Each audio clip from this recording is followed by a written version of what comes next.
When China's massive shipping terminal in Peru began full operations, few observers anticipated what would follow. A railway project, one of the most ambitious infrastructure proposals ever conceived for Latin America, suddenly sprang back to life after years of dormancy. Today, Bolivia stands at the forefront of renewed international discussions, working alongside China, Brazil, and Peru to breathe life into a $72 billion venture, a transcontinental railway connecting two oceans. This isn't just another transport project. It's a potential game changer that could fundamentally alter how South America connects with global markets, bypass one of the world's most congested maritime choke points, and establish new patterns of international trade that could last for generations. The concept sounds almost too ambitious to be real. A railway line stretching across an entire continent, linking the Atlantic shoreline directly to Pacific ports. Ships and cargo containers would no longer need to navigate through the Panama Canal's congested waters or attempt the treacherous journey around South America's southern tip. Instead, goods could traverse from one ocean to another overland in mere days, cutting weeks off traditional shipping routes. For South America, this represents nothing less than a transportation revolution. But here's where the story becomes fascinating. This isn't a new idea. The origins. A dream. Decades in the making. To truly understand the significance of what's happening today, we need to travel back in time. The concept of linking South America's two coastlines by rail didn't emerge yesterday, or even in the last decade. The earliest serious discussions about this possibility trace back to 2004, when several South American governments began floating the idea in regional forums. But those initial conversations remained vague and aspirational. No concrete route had been proposed. No feasibility studies had been commissioned. It was more of a shared dream than an actual plan, the kind of big idea that gets mentioned in diplomatic meetings but never quite moves beyond the conceptual stage. The conversation began shifting around 2010. That's when the involved nations started conducting genuine technical evaluations, asking the hard questions. Is this actually possible? What would the route look like? How much would it cost? What kind of engineering challenges would we face? These weren't rhetorical questions anymore. Countries were starting to take the concept seriously. The real breakthrough came in 2015. That year marked the moment when the Bio-Oceanic Railway Corridor, as it came to be officially known, transitioned from theoretical possibility to actual agenda item. International media started paying attention. Engineering firms began preliminary assessments. Diplomatic channels buzzed with negotiations. The modern version of this project, the one we're discussing today, essentially took shape during this pivotal period. When you examine a map of the proposed route, the sheer scale becomes immediately apparent. This isn't a modest regional connection or a short link between neighboring cities. We're talking about a railway corridor approximately 4,500 kilometers in length. That's roughly the distance from New York to Berlin or from Tokyo to Bangkok. The estimated price tag? A staggering $72 billion, making it one of the most expensive infrastructure proposals in the developing world. The project involves three primary nations: Bolivia, Peru, and Brazil. Each brings different resources, challenges, and motivations to the table. The route would incorporate both entirely new construction and significant upgrades to existing railway segments, creating an integrated system capable of moving enormous volumes of freight across the continent. What makes this project genuinely transformative isn't just its size, though. It's the strategic repositioning it represents for an entire continent. For the first time in South American history, there would exist a truly functional land bridge between two oceans. A direct artery capable of moving goods at scale without depending on maritime routes that have dominated trade for centuries. Consider the current reality. Right now, if Brazilian soybeans need to reach Asian markets via the Pacific, they face limited options, none of them ideal. The Panama Canal represents the most direct maritime route, but it comes with serious limitations. When rainfall patterns shift and water levels drop, which happens with increasing frequency, the canal's capacity plummets. Ships queue for days, sometimes weeks. Priority passage comes at extraordinary cost. In one documented case, a Japanese oil tanker paid over $4.2 million simply for the privilege of jumping the queue and passing through without delay. The alternative route around Cape Horn at South America's southern tip is even less appealing. Sailors have called these waters a graveyard for good reason. The combination of fierce winds, powerful currents, and unpredictable storms makes this passage dangerous and unreliable. For most commercial shipping, it's not really considered a viable option at all. This is why the Bioceanic Railway corridor matters so profoundly. If successfully completed, it would eliminate dependence on both these problematic routes. Cargo could move from Atlantic ports in Brazil directly to Pacific terminals in Peru, entirely by land, quickly and predictably. No waiting for canal slots, no exposure to maritime hazards, just direct, efficient continental transport. But despite this compelling logic and obvious strategic value, the project hit a wall. After years of discussions and planning, progress ground to a halt. The railway corridor that promised to revolutionize South American trade was shelved, seemingly indefinitely. So, what went wrong? Infrastructure projects fail for many reasons. Technical challenges, environmental concerns, insufficient funding. But the Bioceanic Railway corridor's collapse came down to something more fundamental and, honestly, more frustrating. Political instability. Large-scale international infrastructure projects require sustained political commitment across multiple governments, often spanning many years or even decades. They demand consistency, predictability, and trust between partner nations. The Bioceanic Railway had none of these advantages. In Brazil, political turbulence struck a devastating blow to the project. President Dilma Rousseff faced impeachment proceedings that paralyzed the government and ultimately removed her from office. When the new administration took power, one of their first actions was reviewing and reprioritizing the country's infrastructure commitments. The Bioceanic Railway didn't make the cut. It simply wasn't a priority for the new leadership, and Brazil's involvement, absolutely critical given its size and resources, suddenly became uncertain. Peru faced its own challenges. The government's position on developing Peruvian port infrastructure kept shifting. Different factions within the government held different views. Some officials saw strategic value in building deep-water Pacific facilities that could serve as the railway's western terminus. Others questioned whether Peru should invest so heavily in infrastructure that would primarily benefit its neighbors' exports. This internal disagreement meant Peru couldn't offer the kind of firm, reliable commitment the project needed. For any major transnational project, political transitions represent the greatest danger. When administrations change hands, priorities shift. New leaders bring new advisors, new constituencies, new visions for their country's future.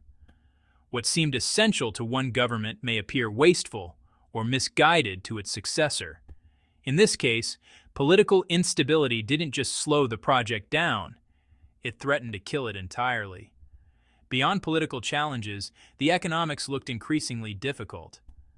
The Bioceanic Railway corridor was projected to require between $60 billion and $80 billion in total investment.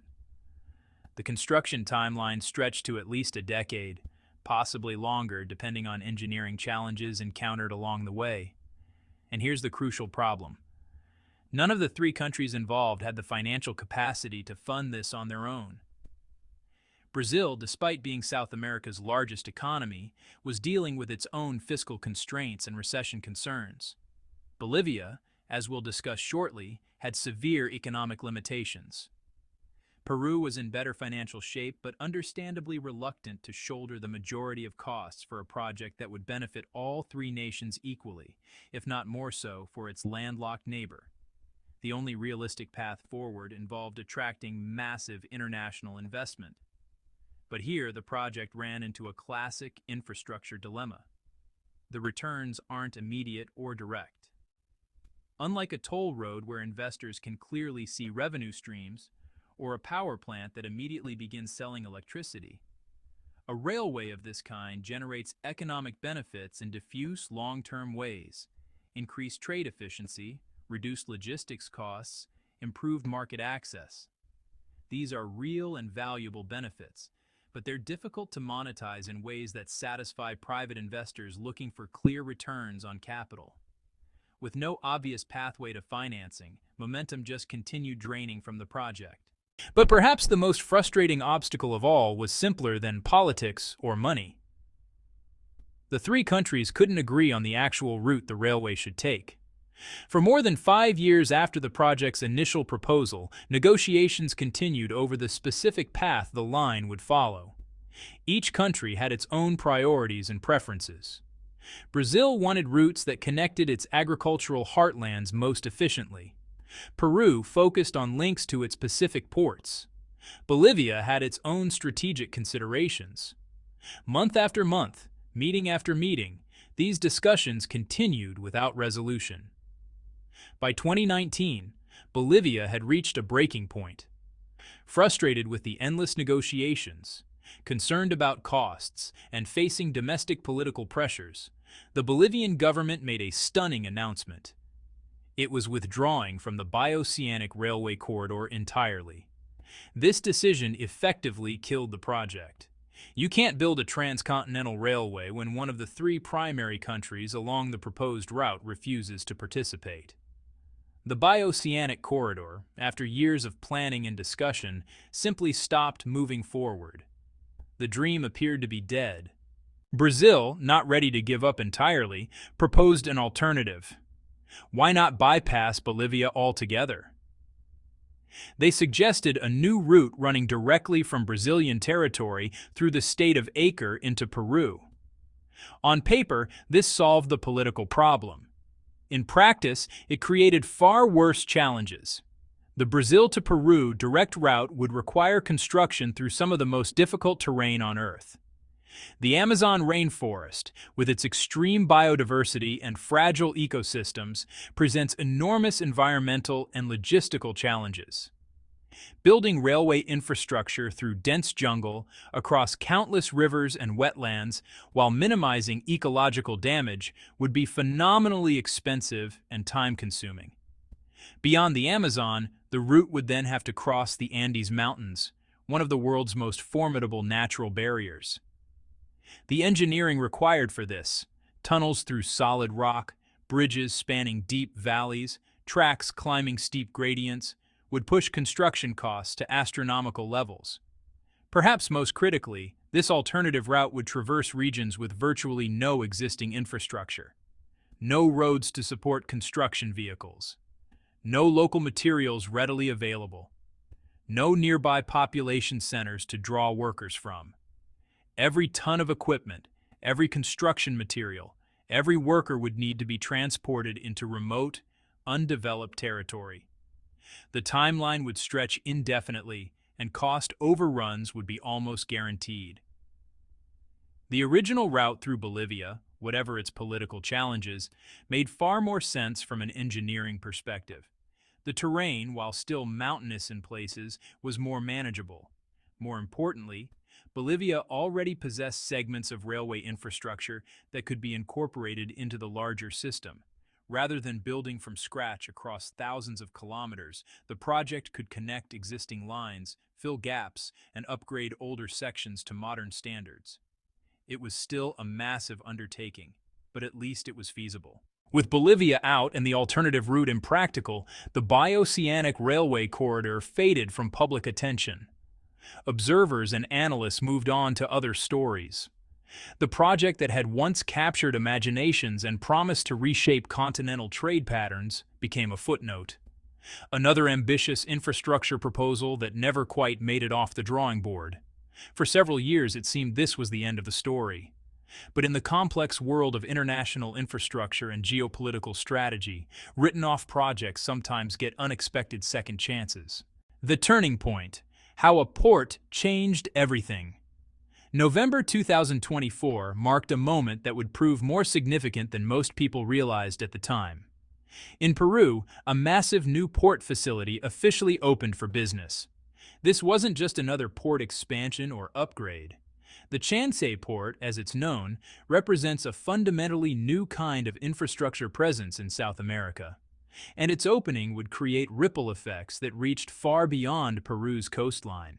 Chancay Port emerged from a partnership between China COSCO Shipping, one of the world's largest maritime logistics companies, and Peruvian business interests. What makes the project remarkable isn't just its scale. Though at $3.5 billion in total investment, it certainly ranks as a major development, but its speed of execution. From the initial signing of agreements to full operational status took just 5 years, a timeline that honestly contrasts sharply with many infrastructure projects in the region that drag on for decades or never reach completion at all. The facility itself is designed as a comprehensive logistics hub, not a single-purpose terminal.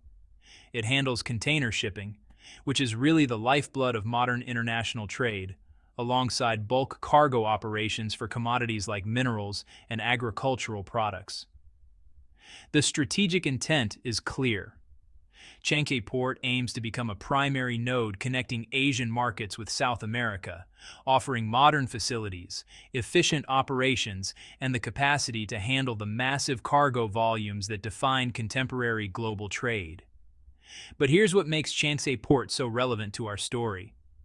Its completion suddenly solved one of the Bio-Oceanic Railway corridor's most fundamental problems. Infrastructure projects aren't just about building things. They're about creating functional systems. A railway is only as useful as the destinations it connects to. For years, one of the persistent questions hanging over the Bio-Oceanic corridor was this: even if we build the railway, where does it go on the Pacific side? Peru had ports, certainly, but none with the capacity, modern facilities, and direct connections to Asian shipping lanes that would be necessary to justify a $72 billion railway investment. Building a transcontinental railway that terminates at an inadequate port makes little economic sense. It would be like constructing a superhighway that dead ends in a residential neighborhood. Chancay Port changed this calculation entirely. Now Peru possesses a world-class Pacific facility capable of handling the cargo volumes that the Bio-Oceanic Railway would generate. The western terminus of the corridor, the critical connection point where rail cargo transfers to ocean-going vessels, now exists and is operational. This wasn't just an incremental improvement to the project's viability, it was transformational. The response came quickly. In July of last year, Brazil and China formally signed a memorandum of cooperation. The document's language was diplomatic and measured, as these things always are, but its substance was significant. Both nations agreed to launch a comprehensive feasibility study for the Bio-Oceanic Railway corridor. This wasn't idle talk or preliminary discussion. This was commitment to serious technical and financial analysis, the kind of work that precedes actual construction decisions.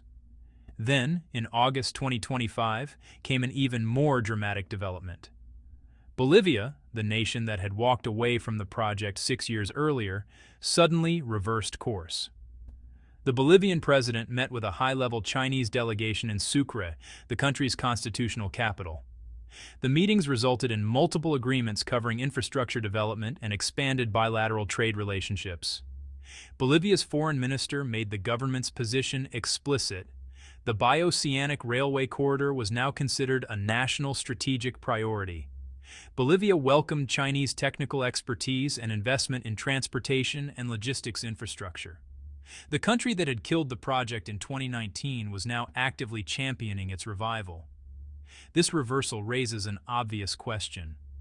What changed?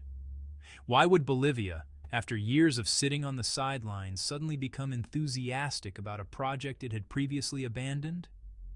To understand this, we need to understand Bolivia's unique geographic predicament and what the railway means for its economic future. Bolivia's dilemma, a nation cut off from the sea. Bolivia's relationship with ocean access is one of the defining traumas of its national history. Today, Bolivia is classified as a landlocked country, completely surrounded by neighbors with no direct access to international waters. But this wasn't always the case, and Bolivians have never forgotten how they lost their coastline. In the late 19th century, tensions erupted into open warfare between Chile and an alliance of Bolivia and Peru. The conflict, known as the War of the Pacific, centered on control of the Atacama Desert region, an area that seemed barren and worthless but contained something extraordinarily valuable: vast deposits of sodium nitrate, a critical resource for fertilizers and explosives in that era. When the fighting ended, Chile emerged victorious. The peace treaty forced Bolivia to cede its entire coastal territory, a region called the Littoral Department. In one stroke, Bolivia lost its Pacific shoreline and became landlocked. This wasn't just a blow to national pride, though that wound has never healed. It fundamentally altered Bolivia's economic destiny. Without direct port access, Bolivian exports face enormous disadvantages. Goods must be transported overland through neighboring countries, primarily Chile, though relations between the two nations remain strained over the territorial loss even today, nearly 150 years later. This adds significant distance, time, and cost to virtually every international shipment. For a country trying to compete in global markets for commodity exports, these disadvantages become crushing. Bolivia possesses substantial natural wealth. The country sits atop some of South America's richest mineral deposits. Iron ore reserves, in particular, are both abundant and high quality, the kind of resource that should generate significant export revenue. But here's the problem. Mining is only profitable if you can get the minerals to market efficiently. When your nearest port is controlled by a neighbor with whom you have difficult relations, and when every ton of ore must be trucked hundreds of kilometers before it even begins its ocean journey, your competitive position erodes dramatically. Transportation costs eat into profit margins. Delays become routine. Buyers in international markets, faced with choosing between Bolivian minerals and similar resources from countries with better logistics infrastructure, often opt for the simpler, more reliable supply chain. This is how geography determines economic destiny. For decades, Bolivian governments have sought solutions. They've negotiated for port access through Chile with limited success. They've invested in alternative export routes through Paraguay and Argentina to reach the Atlantic, though these are even longer and more circuitous. They've attempted to develop river transport systems. Nothing has fundamentally solved the problem. Bolivia remains economically hemmed in by its landlocked status. The Bioceanic Railway corridor changes everything. If completed, it would provide Bolivia with direct rail access to Peru's Pacific coast and the Chancay port facility. Suddenly, Bolivian iron ore and other mineral resources could reach Asian markets, the largest commodity buyers in the world, efficiently and reliably. The country would no longer be dependent on Chilean goodwill for port access. It would no longer face the competitive disadvantage of adding hundreds of dollars per ton in transportation costs before goods even reach a dock. This isn't just about marginally improving logistics. For Bolivia, this railway represents potential economic liberation. It's a chance to finally compete on more equal footing in global commodity markets, to fully monetize natural resources that have long been underutilized due to geographic isolation. The strategic value is almost incalculable. This explains Bolivia's sudden enthusiasm. When the project first emerged years ago, it may have seemed too expensive, too risky, or politically inconvenient. But with Chancay Port now operational and Chinese investment interest concrete rather than theoretical, the calculation has completely shifted. Missing this opportunity would be missing a once-in-a-generation chance to overcome the geographic constraints that have limited Bolivian development for more than a century. From China's perspective, Bolivia's participation isn't just welcome, it's essential, and not only because of the route geography. China's strategic calculus, why Beijing sees opportunity. When examining China's growing interest in South American infrastructure, it's tempting to view projects like the Bioceanic Railway through a purely transactional lens. investment opportunities, return on capital, commercial relationships. But the reality is considerably more complex and strategic. China's motivations for supporting this railway corridor extend well beyond simple economics. Start with resource security, one of the foundational concerns of Chinese strategic planning.